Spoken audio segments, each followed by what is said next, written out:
Hi, I'm Jason Schwartzman. I'm Jake Ryan. And I'm Scarlett Johansson. Where are you?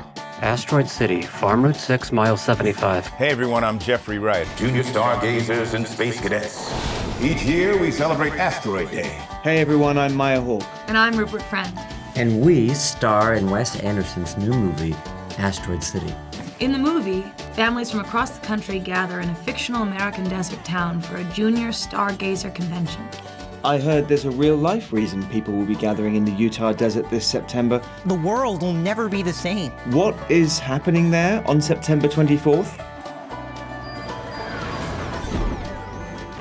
September 24th is going to be a historic day. This is NASA's first asteroid sample return mission and the biggest sample return beyond the moon.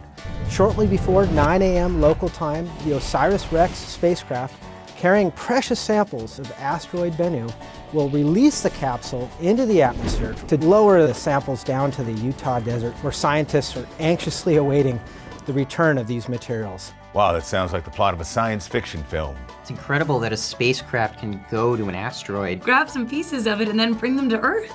So what will NASA look for within the asteroid sample?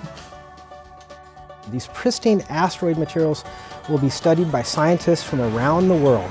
We're going to be looking at the minerals, we're going to be dissecting the rocks, looking at it mineral grain by mineral grain to learn more about how the solar system formed and evolved. We're also going to be looking for water to try to understand how our Earth's oceans came to be.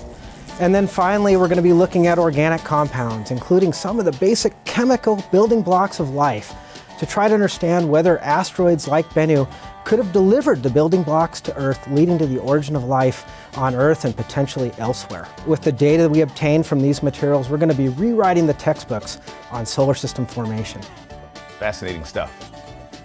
But don't fragments of asteroids land on Earth all the time? Why can't we study those pieces instead of a mission to bring this sample to the Earth? Yeah, that's a great question. I mean, in fact, the Earth is constantly being bombarded by fragments of asteroids in the form of meteorites. But one of the big problems with studying meteorites is you don't always know where they came from, and it also can be contaminated. Fair enough. It makes sense that we'd want to study something more pristine. So how will NASA protect the sample once it's on Earth? And can I have some? Oh, I wish we could have some of these samples. I wish I could bring one home with me to put on my dresser at home. But the reality is these samples will only be for educational purposes and scientific research. The samples will be transported to the NASA's Johnson Space Center, where they built a special curation facility just for keeping these samples safe and pristine. This is also incredible. I'm so glad that NASA has teams of people that are searching for the answers to some of the biggest questions, like where did life and water come from? Where did our solar system come from? I can't wait to see what we learn from the asteroid sample OSIRIS-REx is bringing to Earth. Thank you for all that you do. This is also incredible. Thank you so much for all you do.